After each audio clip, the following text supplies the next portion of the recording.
বহুত উপায় গ্রহণ করেছে কিভাবে মুসলমানদেরকে গুমরাহ করা যায়, তাদের ধর্ম ফিরিয়ে আনা যায়।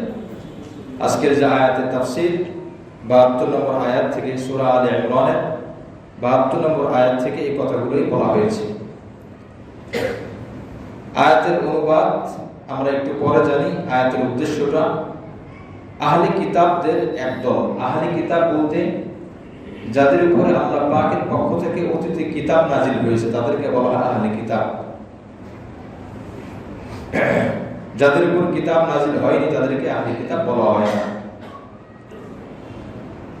খ্রিস্টান, নাসারা তাদের উপর কিতাব নাজিল হয়েছিল, ইহুদি এদের উপরে কিতাব নাজিল হয়েছিল। বিশেষ করে কোরআন কারীমে আহলে কিতাব এই শব্দ অনেক জায়গায় পাবেন। যত জায়গায় এই কথাটি পাওয়া যাবে তত জায়গায় উদ্দেশ্য হলো হয়তোবা ইহুদি অথবা খ্রিস্টান, নাসারা, এই দুই জাতির কোনো এক জাতি। তো এখানে ইহুদিদের একদল লোক বলে, ইহুদিদের মধ্যে যারা জ্ঞানী, তারা যারা অল্প জ্ঞানী বা জ্ঞান যাদের নেই তাদেরকে বলে, কি বলে, তোমরা আয়াতের ভাব অর্থ যদি করি, তোমরা প্রথমে মুসলমানের উপরে যে বিধান নাজিল হয় এই বিধান মানার ভেষ ধারণ করবে, তাদের আকৃতি ধারণ করবে। মুসলমানের উপরে যে বিধান নাজিল হয়, যে আমল তাদেরকে করতে বলা হয়, ওই আমল করার আকৃতি তোমরা ধারণ করবে। অবশেষে বা শেষে গিয়ে তোমরা ওই বিধানকে অস্বীকার করবে। কেন? প্রথমে যখন তাদের আকৃতি তোমরা ধারণ করবে তখন তারা তোমাদের সাথে মিলে যাবে, তোমাদেরকে হক মনে করবে। যখন তোমাদেরকে হক মনে করবে তখন তোমরা একটা মানদণ্ডের জায়গায় পৌঁছে যাবে। তোমরা যা করো, যা বলো সেটাকে তারা সত্য মনে করবে।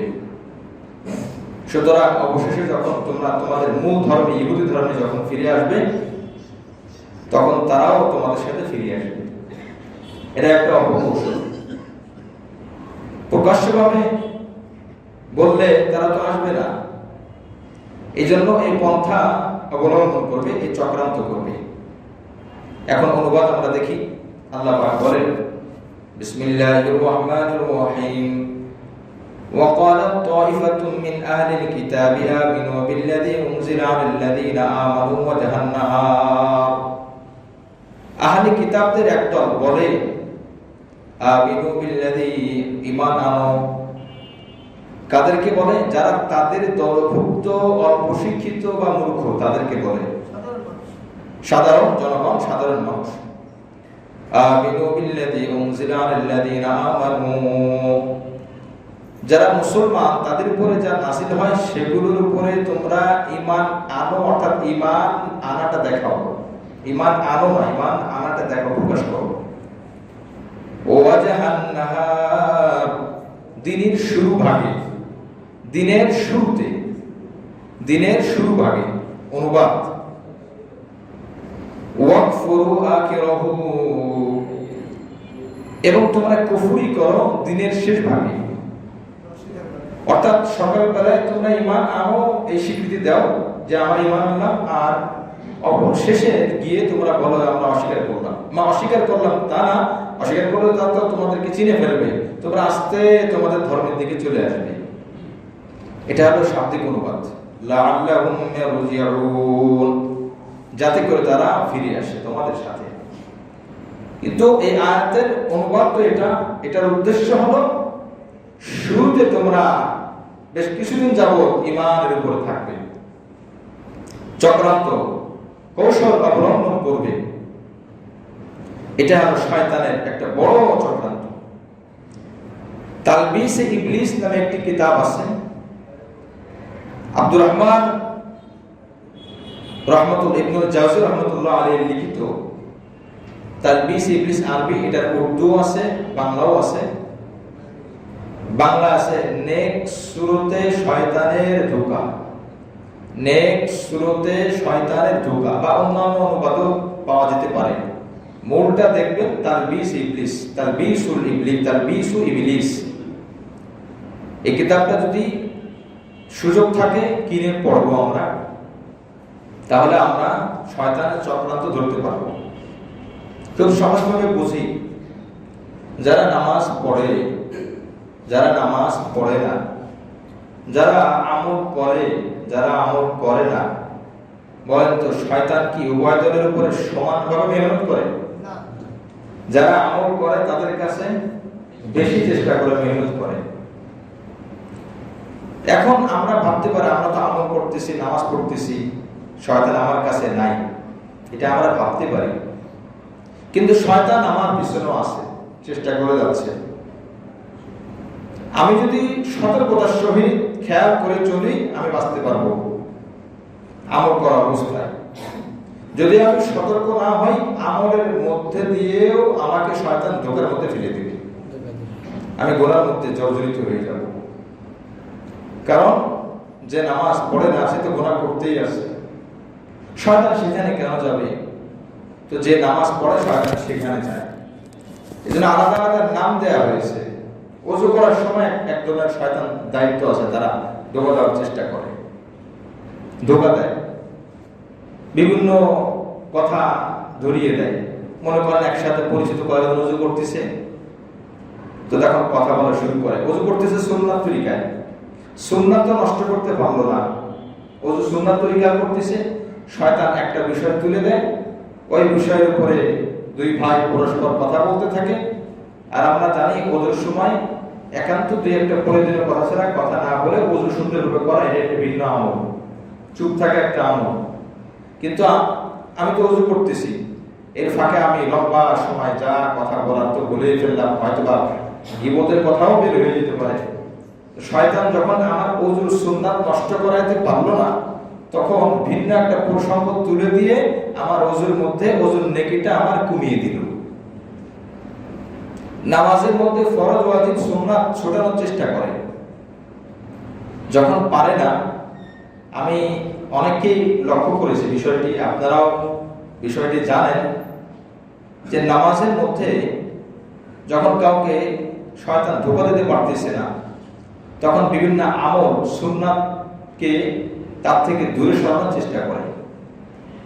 তো কোনো মানুষ নামাজে ধ্যান খেয়াল বাড়ানোর জন্য অনেক সময় চোখ বন্ধ করে নামাজ পড়ে। মাসআলা হলো চোখ খুলে নামাজ পড়া সুন্নাত, চোখ বন্ধ করে নামাজ পড়া সুন্নাত পরিপন্থী কাজ। এখন যার জ্ঞান নাই, যার এলেম নাই, শয়তান কৌশলে ধোঁকা দেবে। কিভাবে ধোঁকা দেবে? যখন তো তাকে ধোঁকা দিতে পারতেছে না, বিভিন্ন খেয়াল যে আসবে আসতে পারতেছে না, সে তার ধ্যান ধারণা নামাজের মধ্যে বারবার নিয়ে আসে, তখন শয়তান বলবে চোখ বন্ধ করো, দেখবা তোমার বাইরের খেয়াল আসবেই না। বাইরের খেয়াল আসবে, আবার সরাবো, আবার আসবে, আবার এত দরকার কি? তখন মনের মধ্যে একটা কল্পনা থাকে, সত্যই তো, চোখ বন্ধ করে নামাজ পড়ে দেখো, সত্যই তো অন্য খেয়াল তো আসতেছে না। এই যে চোখ বন্ধ করে নামাজ পড়া শুরু করলো, যতদিন নামাজ পড়লো চোখ খুলে নামাজ পড়াতে সুন্নাত, এই সুন্নাত সে অর্জন করতে পারবো না। এটাই শয়তানের সফলতা, কৌশল, অপকৌশল। মুআজ্জাজ হাজিরিন, এই জন্য শয়তান বিভিন্নভাবে, নানাভাবে চেষ্টা করে। বলতেছিলাম নেক্সট সূরাতে শয়তানের ধোঁকা, তালবিস ইবলিস, এই কিতাবটি পড়লে আমরা সতর্ক হতে পারবো। কোন কোন সূরাতে কোন কোন আকৃতিতে শয়তান আসে, সব কথা কোরআনে পাওয়া যাবে না, অনুবাদে নাই, সব কথা হাদিসেও পাওয়া যাবে না। এই জন্য শয়তান একদিন খুব কাঁদতেছিল। তো কাঁদতে গেছে, যার শিষ্য আছে এরা বলে আপনি কাঁদেন কেন? বলে আমি কাঁদতেছি এই জন্য যে আমি দেখলাম আমার এই ধোঁকা দিয়ে ওয়াসওয়াসা দেওয়ার কোনো লাভ নাই। কেন? বলে যারা ইমানদার তারা ইমানদার, তারা কোনো শিরক করে না, এরা কুফরি করে না, তাহলে আমার কাজে তো আমি ব্যর্থ, এই জন্য আমি কাঁদতেছি। কিভাবে আপনি ব্যর্থ? বলে প্রত্যেকদিন তারা সূরা ফাতিহা পড়ে, সূরা ফাতিহার মধ্যে আছে ইয়াকা না'বুদু ওয়া ইয়াকা নাস্তাঈন, আমরা আপনারই ইবাদত করি। শাব্দিক অনুবাদ, আপনারই। মক্কার মুশরিকরা আল্লাহ পাকের ইবাদত করত, কিন্তু তাদের বক্তব্য ছিল আমরা আল্লাহর ও ইবাদত করি, আল্লাহরও ইবাদত করি। মানে আরো যত প্রতিমা আছে, মূর্তি আছে, ওগুলোর করে, আল্লাহরও করে। আর আমাদের বক্তব্য কি, আমরা আল্লাহরও না, আল্লাহই, আল্লাহরই, এক আল্লাহরই, অদ্বিতীয় আল্লাহর ইবাদত, আর কার ইবাদত করি না। এই কথা যখন সে বলে আর এর উপর অটল থাকে, আমি তাকে গোমরাহ করব কিভাবে? ওয়াইয়াকা নাস্তাঈন, আর আমরা আপনার কাছেই সাহায্য চাই, অন্য কারো কাছে না। তারা বলে, মুশরিকরা বলে, হিন্দুরা বলে, আমরা আল্লাহর কাছেও সাহায্য চাই, অন্যের কাছেও চাই, আল্লাহর কাছেও চাই। আর মুসলমান বলে আমরা আল্লাহর কাছেই সন্তান চাই। কি বলে, কথা ঠিক কিনা? নাকি অন্য কোন জায়গাতে সন্তান চাওয়ার জায়গা আছে? এমনও আছে যে বুদ্ধি দেওয়া হয়, অমুক জায়গার কাসিম আছে, তার পিঠে কিছু এই যে কি বলে ময়লা শ্যাতলা বলে, এটা নিয়ে শরীরে ডবে তো সন্তান হবে। কোন জায়গার হাদিস, কোন জায়গার না ডাক্তারে বলছে, না কোরআন হাদিসে বলে, তার বিশ্বাস, আকীদা। তো আমরা এটাই যে আল্লাহর কাছেই সাহায্য চাই। এরপরে শেষে আল্লাহ কি ঘোষণা দিলেন? তো এই বান্দা তুমি দোয়া করো, গায়রিল মাগদুবি আলাইহিম ওয়ালাদ-দাল্লিন, আল্লাহ আমি যেন খ্রিস্টান না হই, আমি যেন ইহুদি না হই। গায়রিল মাগদুব এর দ্বারা উদ্দেশ্য হলো ইহুদি, ওয়ালাদ-দাল্লিন এর দ্বারা উদ্দেশ্য হলো নাসারা, খ্রিস্টান। আল্লাহ আপনি আমাকে মাগদুব থেকে হেফাজত করেন, ইহুদি এবং খ্রিস্টান এদের থেকে হেফাজত করেন। শয়তান তো বলতেছে যে এই সূরা ফাতিহার মধ্যে যা আছে আমি তো ব্যর্থ। অনেকে অনেক ধরনের পরামর্শ দিলে বুঝাইল, সে কোনো বুঝ মানে না। অনেকদিন পরে শয়তান আসে শিষ্যদের সামনে এসে এবারে হাসতেছে, বলে আপনি এত খুশি কারণ কি? বলে আমি একদিন একটা কথা বলছিলাম আর কাঁদতেছিলাম যে আমি তো শিরিক করার কোনো উপায় পাইতেছি না। তো তারপরে আমি কি করছি জানো? আমি সাগরের তলদেশে চলে গেছি, মুরাকাবা ধ্যান করতেছিলাম কিভাবে গোমরাহ করা যায়। তখন আমি চিন্তা করলাম, প্রত্যেক জামানায় ওই ধর্মের কিতাবের বিজ্ঞ বিজ্ঞ আলেম থাকে। এই আলেম এবং ছাত্রদেরকে যদি আমরা গোমরাহ করতে পারি, এদেরকে যদি উল্টা দিকে নিতে পারি, তো একজনের কারণে আরো 10 জন দেখে গোমরাহ হবে। এটা খুব সহজ। বর্তমান সময়ে যারা বিভিন্ন ফিরকার সাথে জড়িত, বাতিল ফিরকা, এর মূল কারণ কি ওই ব্যক্তি না তার ইমাম? কি বলে, তার ইমাম। ইমাম মানে শুধু মসজিদের ইমাম না, নেতা, যাকে অনুসরণ করে। যে মনে করেন বেদাতের সাথে জড়িত আছে, কেউ কেউ বাতিল আকীদার সাথে জড়িত আছে, ভ্রান্ত দলের সাথে। আল্লাহ রাসূল বলছেন আমার উম্মত হবে কতগুলো দলের? 73 দল।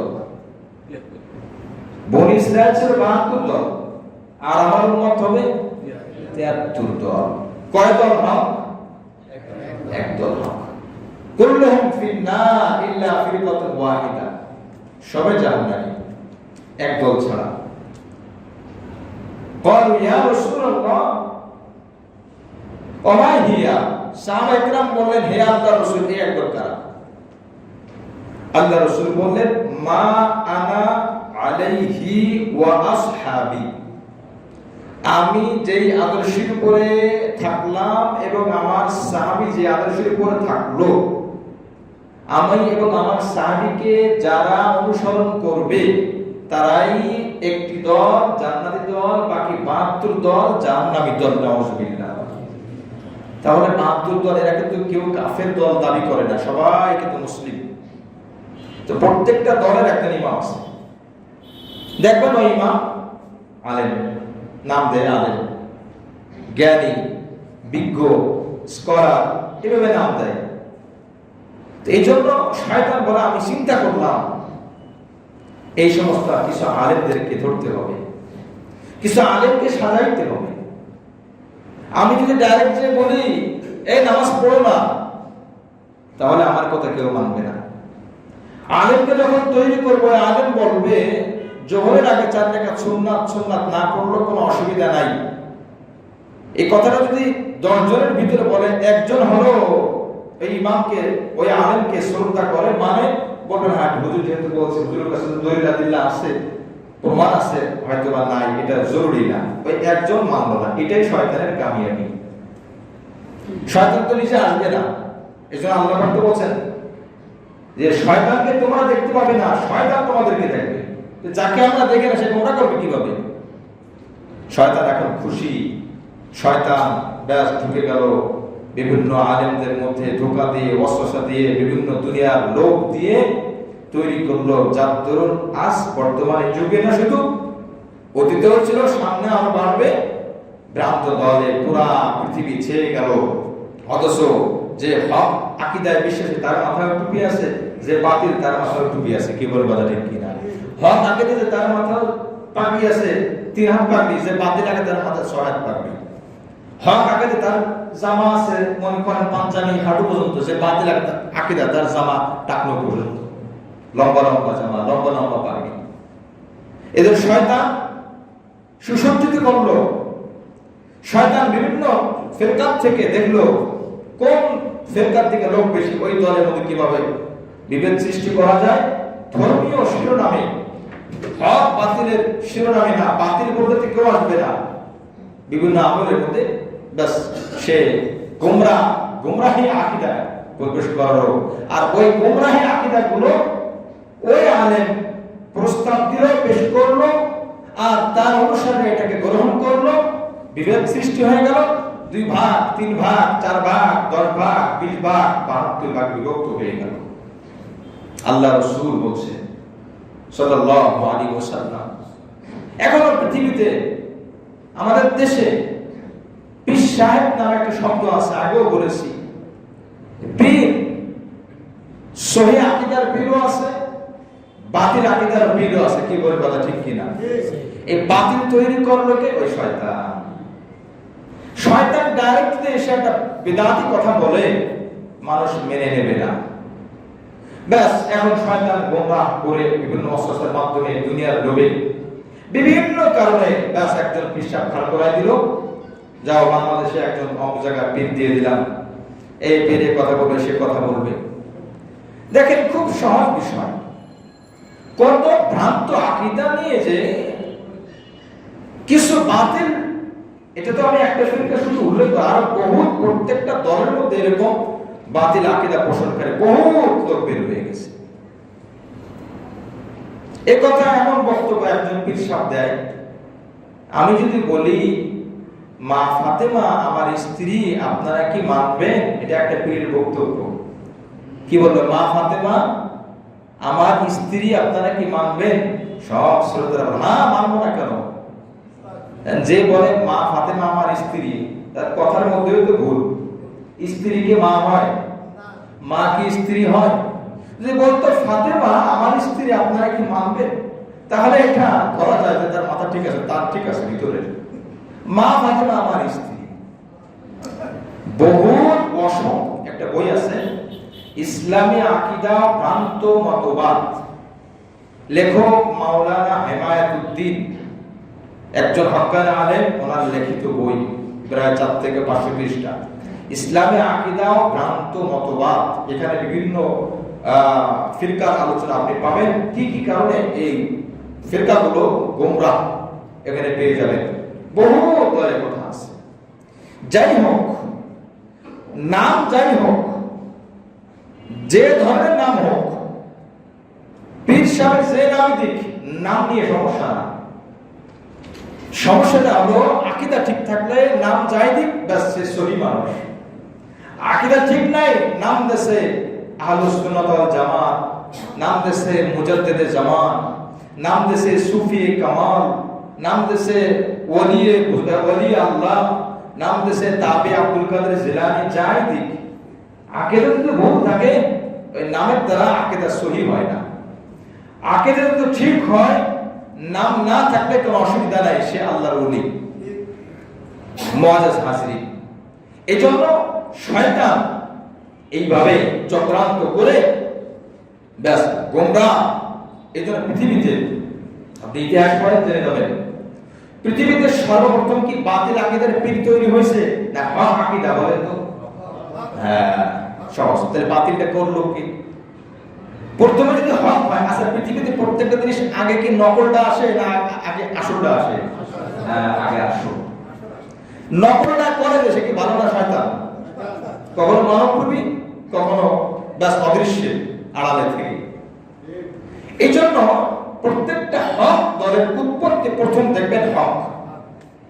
যখন দেখে শয়তান এই দলটা বিশাল হয়ে গেছে, লম্বা হয়ে গেছে, সবাই তো হেদায়েত হয়ে যাচ্ছে, সবাই শিরক মুক্ত ঈমান গ্রহণ করতেছে, বিদআত মুক্ত সুন্নাহ, কিভাবে ভিতরে এখন শিরকের বীজ, বিদআতের বীজ, কোরআন সুন্নাহর ভুল ব্যাখ্যার বীজ কিভাবে ধরানো যায়, যখন ভিতরে তৈরি করলো, খুব লক্ষ্য করবেন কথাগুলো। আমি ব্যক্তি ছোট হতে পারি, কথাগুলো আমি ভাববেন। এটা 2-1 বছরের কথা না, 100 বছরের কথা, 100 বছরের ইতিহাস। আপনি খোঁজেন, গবেষণা করেন, শুধু ওই কথা বললেই চলবে না। এত হুজুরে এত দলে বিভক্ত হয়েছে, আমরা কোন দিকে যাব? এই কথা বললেই কিন্তু পার পাওয়ার কোনো সুযোগ নাই। আমার আগে চিন্তা করেন, প্রত্যেকটা দল হক ছিল, কেন বাতিল হলো? কেন বিভেদ সৃষ্টি হলো? একটা দল মনে করেন হক ছিল, ভেদাভেদ হয়ে গেল, পার্থক্য হয়ে গেল, এর মানে কি সবাই খারাপ? স্বর্ণ নাম দিয়ে নকল স্বর্ণ বিক্রি করে, এখন আপনি কি বলবেন যে দুটোই খারাপ? কি বলেন? ঔষধ কোম্পানি ওষুধ তৈরি করে, ভালো ওষুধ আছে, একজন নকল ওষুধ বের করলো, আপনি কি বলবেন সব ওষুধ খারাপ? একথা বলবেন? একথা তো আমরা বলি না। ভালো খাবার, ভালো জিনিস, চাউল, আমরা যেটা শুনেছি চায়নারা চাউল, প্লাস্টিকের চাউল বের করছে, প্লাস্টিকের ডাল বের করছে, ডিম বের করছে, এখন কি বলবেন সব ডিম খারাপ? একথা বলবেন? সব চাল খারাপ? তো ওইটা তো আমরা বুঝি। ভাগ হলেই এর মানে এই না যে সব খারাপ হয়ে গেছে, আবার ভাগ হলে এর মানে এই না যে সব হকের উপর আছে। হতে পারে ভাগ হয়ে সবাই হকের উপর আছে, হতে পারে, হবে এটা না। হতে পারে ভাগ হয়েছে, অবশ্যই বাতিল আকীদা ঢুকেছে তাই ভাগ হয়েছে। কি বলেন, উভয়ের সম্ভাবনা আছে নাকি নাই? আমি তো শুধু একটা উদাহরণ দিলাম, বহুত উদাহরণ দিলাম, আপনি নিজেই বুঝবেন আপনার জায়গা থেকে। এতে পীরের কথা শুধু একটা টান দিলাম, সহি আকীদার পীর ছিল, ভাগ হয়ে গেল। একদল পীর সাহেব বলে নামাজ যা পড়িস, প্রত্যেক বছর আমার দরবারে আসবি, ব্যাস হাদিয়া নিয়ে আসবি। সরাসরি যারা বলে না, আল্লাহ পাক তোরে মাফ করে দিবে। এমন পীর আছে, তুমি যে ধর্মে থাকে না কেন, তোমার আমি মুরিদ করবো, আসো, তোমাকে আল্লাহ পাক মাফ করে দিবে। নাউজুবিল্লাহ। তার মানে হিন্দু মুরিদ আছে কিন্তু পীর সাহেব, হিন্দু মুরিদ আছে পীর সাহেব, এ কেমন পীর হইল? এর মানে কি এখন আমি বলবো না ওই সব পীর খারাপ? না, সব ঔষধ যেভাবে খারাপ হয় না, সব চাল যেভাবে খারাপ হয় না, সব ডিম যেভাবে খারাপ হয় না, সব দল খারাপ হতে পারে না। আপনি না জানার কারণে, না জানা থাকতে পারেন, আপনি কেন বলেন সব খারাপ? এই জন্য অনেকে বিভিন্ন বিষয়ে এরকম বলতে থাকে, ভাগ হচ্ছে সব খারাপ। না, সব খারাপ না, একটা দল ভালো থাকতেই পারে। আল্লাহ রাসূল বলছেন, লা তাজাল, মিশকাত শরীফের হাদিস, লা তাজালু তায়ফাতুম মিন উম্মতি আলাল হাক্কি, কিয়ামত পর্যন্ত একটা দল থাকবে, আল্লাহ পাকের নির্বাচিত দল। যে যত দলে বিভক্ত হোক না কেন, একটা বেলার একটা কাজ চলতো, ভাগ হয়ে গেছে, ভাগ হওয়ার পর একটা দল থাকবে, ওই দলটা হকের কথা বলবে, হকের উপর থাকবে।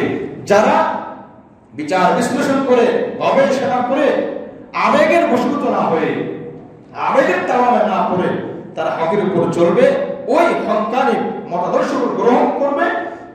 এরা সাহাবীদের আদর্শের উপরে প্রতিষ্ঠিত থাকবে। আবেগকে পূজা করবে না, আবেগকে মূল্যায়ন করবে না, ব্যক্তিকে মূল্যায়ন করবে না, ব্যক্তির আকীদাকে মূল্যায়ন করতে হবে। এই জন্য খুব চিন্তার বিষয়। প্রত্যেকটা দিনই শুরু হয়েছিল হক, যখন বিভেদ সৃষ্টি হলো, আপনার এই কথা বলার সুযোগ নাই, সবটা খারাপ। আবার এই কথা বলার সুযোগ নাই, দলিল ছাড়া সব ভালো না। ভালো যদি হয় তাহলে ভাগ হইল কেন? চাউল যদি চায়নাটাও ভালো হয় তাহলে চায়না নাম হইল কেন? ডিম যদি প্লাস্টিকের ডিম, চায়নাটা ওইটা ভালো হয় তাহলে ভাগের কথা বলার দরকার কি? সবই তো ভালো।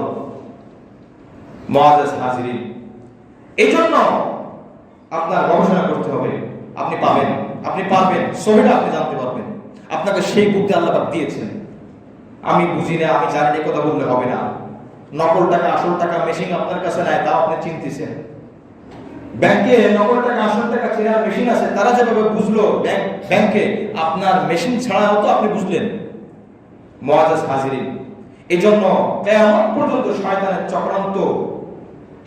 চক্রান্ত নেক সুরতে ভালো আকৃতিতে ধোঁকা দেবে দল, নেক দলের মধ্যে ভালো আকৃতিতে ধোঁকা দিয়ে বিভেদ সৃষ্টি করবে। একটা দল হক হয়ে যাবে, রয়ে যাবে, আর একটা দল বাতিল হয়ে যাবে, বিভেদ সৃষ্টি হয়ে যাবে। যাদের হক্কানি পীর, বাতিল পীর। এক পীরে বলে নামাজ না পড়লে তুই আমার সামনে আসবি না, আর এক পীরে বলে নামাজ না পড়লে কি হয়েছে বেটা, তুমি যে ধর্ম হও না কেন